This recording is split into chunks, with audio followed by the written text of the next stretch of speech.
Iran पर America और Israel के हमलों के बीच नेटो के सदस्य देश स्पेन ने डोनाल्ड ट्रंप को बड़ा झटका दे दिया। स्पेन ने ईरान पर हमलों के लिए अपने एयरबेस देने से अमेरिका को साफ इनकार कर दिया, जबकि 32 देशों के संगठन नेटो यानी नॉर्थ अटलांटिक ट्रीटी ऑर्गेनाइजेशन को बनाने के पीछे का मकसद यही था कि इस संगठन के एक देश पर हमले को सभी देशों पर हमला माना जाएगा। स्पेन भी साल 1982 में नेटो का सदस्य बन गया था, लेकिन ईरान पर अमेरिका के हमले के बाद इस संगठन में टूट फूट होती या दरार पड़ती नजर आई, क्योंकि स्पेन ने ईरान पर अमेरिका के हमलों के बाद दो टूक कह दिया कि उसके सैन्य ठिकानों का इस्तेमाल ईरान पर हमले के लिए हरगिज नहीं किया जाएगा। न्यूज एजेंसी रॉयटर्स के मुताबिक स्पेन की सरकार ने अमेरिका से साफ शब्दों में कह दिया कि वो अमेरिका के साथ गठबंधन में तो है, लेकिन अमेरिका का हर युद्ध उसका युद्ध नहीं होगा। स्पेन में अमेरिका के दो सैन्य अड्डे मौजूद हैं। एक मिलिट्री बेस स्पेन के रोता शहर में है, तो दूसरा वहां के मोरोन दे ला फ्रंटेरा शहर में मौजूद है। इन दोनों सैन्य अड्डों को स्पेन और अमेरिका मिलकर चलाते हैं, लेकिन मालिकाना हक स्पेन के पास ही मौजूद है। ईरान पर अमेरिका के हमले शुरू होते ही दोनों सैन्य अड्डों पर हलचल बढ़ गई थी, क्योंकि ये दोनों मिलिट्री बेस यूरोप में अमेरिकी सैन्य रणनीति की रीढ़ माने जाते हैं। लेकिन इस बार इन्हीं सैन्य ठिकानों से उठती उड़ानों पर स्पेन ने ब्रेक लगा दी। न्यूज एजेंसी रॉयटर्स के मुताबिक स्पेन के सैन्य अड्डों के इस्तेमाल से इनकार के बाद अमेरिका ने अपने लड़ाकू विमानों को जर्मनी और फ्रांस में मौजूद अपने मिलिट्री बेस की तरफ भेज दिया। रॉयटर्स के मुताबिक स्पेन में मौजूद दोनों सैन्य अड्डों से 15 से ज्यादा लड़ाकू विमानों को स्पेन से हटाकर जर्मनी और फ्रांस की तरफ भेज दिया गया। और इससे पहले ब्रिटेन ने भी ईरान पर हमले के लिए अमेरिका को अपने सैन्य ठिकानों के इस्तेमाल की अनुमति नहीं दी थी, हालांकि बाद में वो मान गया। ईरान के खिलाफ इजरायल के साथ मिलकर जंग शुरू कर चुके डोनाल्ड ट्रंप का साथ फ्रांस ने भी खुलकर नहीं दिया। रॉयटर्स के मुताबिक फ्रांस के विदेश मंत्रालय ने साफ किया कि उसका देश ईरान पर किए गए मिलिट्री एक्शन में शामिल नहीं था और ना ही उसे पहले से इसकी कोई जानकारी दी गई थी। जबकि स्पेन की तरह ही फ्रांस भी अमेरिका की अगुवाई वाले संगठन नेटो का अहम सदस्य है। फ्रांस ने इस बात की ओर इशारा किया कि अमेरिका ने ईरान पर भयानक हमले शुरू करने से पहले नेटो के किसी भी सदस्य देश को कानो कान खबर तक नहीं लगने दी थी। रॉयटर्स के मुताबिक फ्रांस के विदेश मंत्री ने चीन के विदेश मंत्री के साथ फोन पर बातचीत की। फ्रांस ने चीन के साथ मिलकर पश्चिम एशिया में हर बदलते घंटे के साथ बढ़ते तनाव को कम करने की कोशिश करने की बात कही। रॉयटर्स के मुताबिक फ्रांस का मानना है लड़ाई या युद्ध की बजाय बातचीत से हल निकाला जाए, पश्चिम एशिया में शांति बनी रहे, हालात काबू से बाहर न जाएं। हालांकि फ्रांस ने हालात बिगाड़ने के लिए ईरान को जिम्मेदार बताया और आरोप लगाया कि ईरान ने यूएई और कतर जैसे देशों पर हमला करके स्थिति को और बिगाड़ कर रख दिया। फ्रांस के राष्ट्रपति इमैनुअल मैक्रों ने भी ईरान और अमेरिका से शांति बनाए रखने की अपील की। और इस सब के बीच नेटो के महासचिव मार्क रूट ने भी साफ किया कि नेटो एक संगठन के तौर पर इस जंग में शामिल नहीं होगा। न्यूज एजेंसी रॉयटर्स के मुताबिक उन्होंने दो टूक कह दिया कि ईरान और अमेरिका की इस जंग में नेटो का झंडा आधिकारिक रूप से नहीं लहराया जाएगा। यानी उनके मुताबिक अमेरिका और ईरान की यह जंग नेटो वॉर नहीं होगी। हालांकि नेटो के महासचिव ने यह भी बताया कि युद्ध के इस माहौल में नेटो के कुछ सदस्य देशों में सैनिकों की संख्या बढ़ा दी गई। रॉयटर्स के मुताबिक उन्होंने जंग में सीधे तौर पर नेटो के नहीं उतरने की बात करते हुए ईरान पर निशाना साधा। उन्होंने अमेरिका और इजरायल की सैन्य कार्रवाई को जायज ठहराते हुए यह दावा किया कि परमाणु हथियार बनाने की तरफ बढ़ रहे ईरान को रोकने के लिए हमले किए गए। रॉयटर्स के मुताबिक उन्होंने यह भी साफ किया कि नेटो के सदस्य देश अपने सैन्य अड्डों और हथियारों का ईरान के खिलाफ हमलों के लिए इस्तेमाल होने देने या उस पर रोक लगाने के लिए पूरी तरह स्वतंत्र है। अमेरिका की अगुवाई वाले सैन्य संगठन नेटो के पास अपनी कोई सेना नहीं है। यह संगठन सदस्य देशों की सेनाओं पर निर्भर है। नेटो ने यह भी साफ किया कि ईरान के मामले में संगठन का आर्टिकल 5 लागू नहीं होता, क्योंकि हमला अमेरिका की धरती पर नहीं किया गया। आर्टिकल 5 क्या? आर्टिकल 5 के मुताबिक अगर किसी एक नेटो सदस्य देश पर कोई बाहरी दुश्मन हमला करेगा तो इसे नेटो के 32 देशों पर हमला माना जाएगा। इसके बाद बाकी सभी 31 देश मिलकर हर तरह से उस देश की मदद करेंगे, ऐसा यह संगठन कहता है। लेकिन हर देश खुद तय करेगा कि वो कितनी और कैसे मदद करेगा। नियमों के मुताबिक मदद के लिए किसी सदस्य देश से कोई जबरदस्ती नहीं की जा सकती। यानी नेटो के आर्टिकल 5 का सीधा और आसान मतलब एक के लिए सब और सब के लिए एक वाला वादा है। लेकिन नेटो महासचिव के मुताबिक ईरान के साथ अमेरिका की ताजा जंग में यह आर्टिकल लागू नहीं होता और इसी वजह से नेटो के कई सदस्य देशों ने इस जंग को एक तरफा कार्रवाई बता दिया। डोनाल्ड ट्रंप के ईरान के साथ जंग छिड़ने के फैसले को नेटो के ही कई देशों ने संयुक्त राष्ट्र के नियमों के बिल्कुल खिलाफ माना। स्पेन, ब्रिटेन और फ्रांस जैसे देशों ने साफ किया कि ट्रंप ने हमले से पहले न तो अमेरिका की संसद से मंजूरी ली, ना ही यूएन से, ना ही नेटो के किसी सदस्य देश को भरोसे में लिया। तुर्की तो ईरान पर हमले के बाद इजरायल और अमेरिका पर बुरी तरह भड़क गया, जबकि वो खुद अमेरिका की अगुवाई वाले नेटो का साल 1952 से ही सदस्य है। यानी एक तरफ तो तुर्की हमेशा से नेटो की मजबूत सदस्यता का दावा करता है, दूसरी तरफ बात जब ईरान की आती है तब तुर्की ईरान के पाले में खड़ा नजर आता है। इस बार भी तुर्की ने इजरायल और अमेरिका पर गुस्सा निकाला।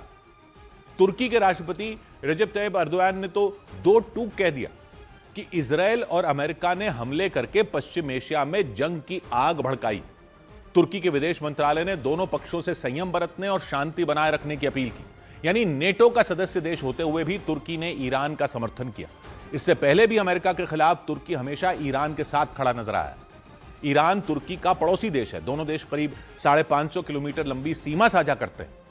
तुर्की के 3 बड़े प्रांतों की सीमाएं ईरान से लगती हैं। ईरान तुर्की को प्राकृतिक गैस और कच्चा तेल सप्लाई करता है। ऐसे में अगर ईरान और अमेरिका का टकराव और ज्यादा बढ़ता है तो असर तुर्की की सीमाओं पर भी पड़ेगा।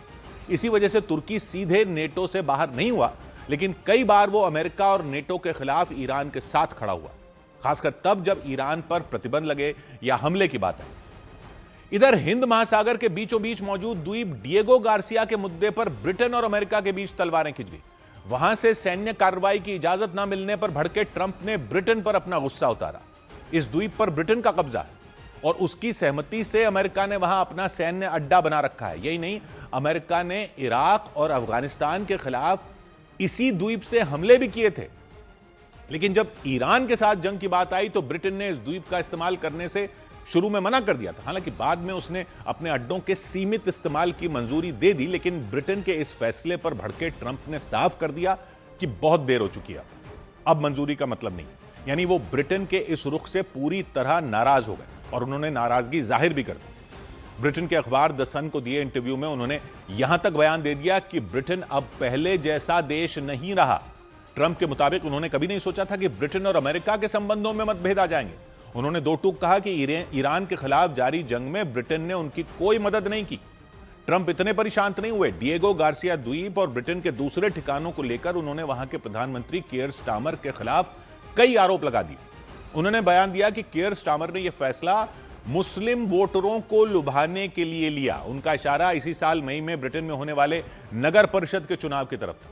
उन्होंने दो टूक कहा कि उसी चुनाव में मुस्लिम वोटरों को लुभाने के लिए ब्रिटेन के प्रधानमंत्री ने ईरान के खिलाफ कार्रवाई में शामिल होने से मना किया था और अपने सैन्य ठिकानों के इस्तेमाल की मंजूरी देने में जानबूझकर देर लगाई।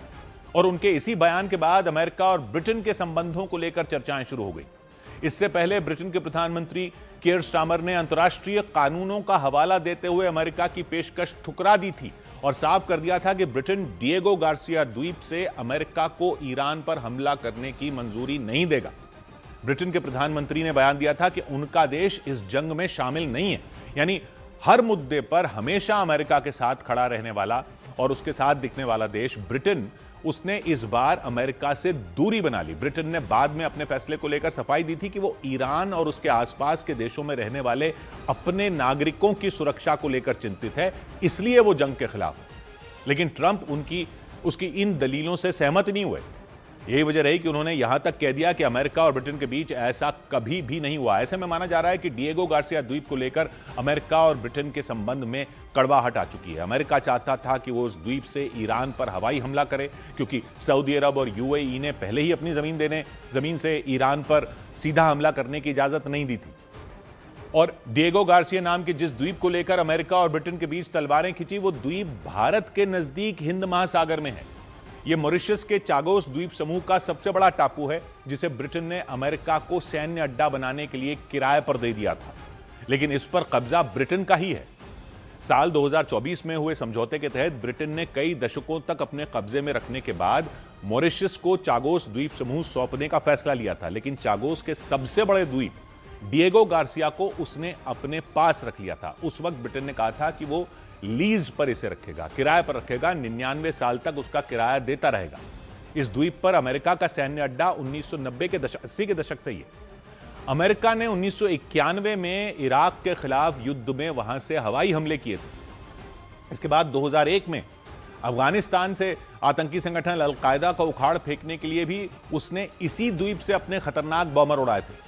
तो माना जाता है इस अड्डे पर अमेरिका अपने फाइटर जेट और बॉमर विमानों के साथ साथ करीब 5000 सैनिकों को भी तैनात रखता है। इसलिए वो चाहता था कि ईरान के खिलाफ जंग में भी वो इस सैन्य अड्डे का इस्तेमाल करे, लेकिन ब्रिटेन ने उसे इजाजत नहीं दी थी। डिएगो गार्सिया द्वीप न सिर्फ ब्रिटेन बल्कि अमेरिका के लिए भी काफी अहम माना जाता है, क्योंकि ये ऐसी लोकेशन पर है जहां से बहुत बड़े इलाके पर नजर रखी जा सकती है। जरूरत पड़ने पर यहां से सैन्य कार्रवाई करना काफी असरदार भी है।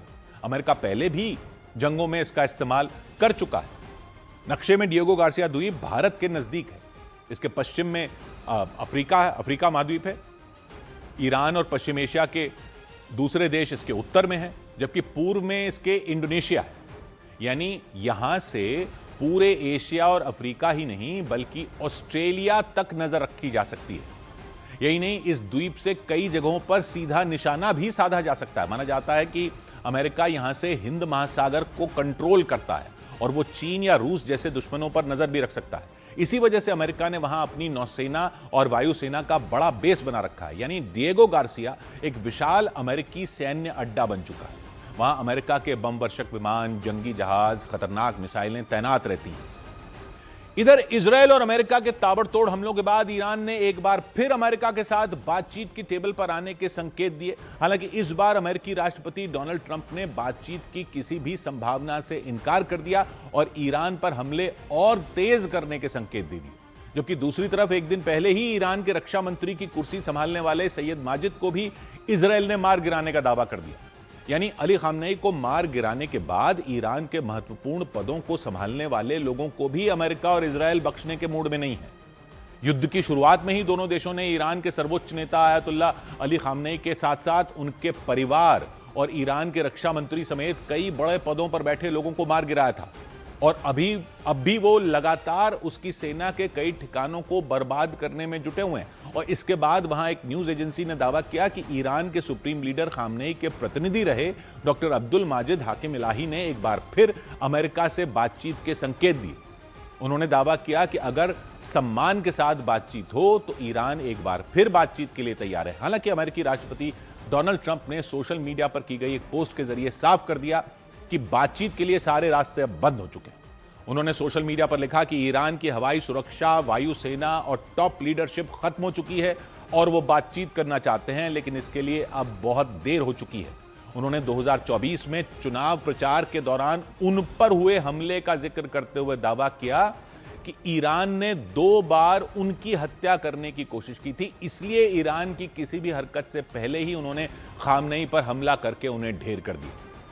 उधर ब्रिटेन के अखबार द गार्डियन के मुताबिक ईरान के हमलों से भड़के पश्चिम एशिया के कई देशों ने उसके खिलाफ लड़ने की चेतावनी दे दी, क्योंकि अमेरिकी सैन्य ठिकानों पर हमलों की कोशिश में ईरान की कई मिसाइलें और ड्रोन सऊदी अरब, कतर और यूएई जैसे देशों में जा गिरी और इसकी वजह से वहां जोरदार विस्फोट हुए। अमेरिका और इजरायल के हमलों के जवाब में ईरान ने पश्चिम एशिया के उन देशों को भी निशाना बनाया जहां अमेरिका के अड्डे मौजूद हैं, सैन्य अड्डे मौजूद हैं, क्योंकि ईरान का दावा है कि उसकी धरती पर बमबारी करने के लिए उन एयरबेसों का भी इस्तेमाल किया जा रहा है।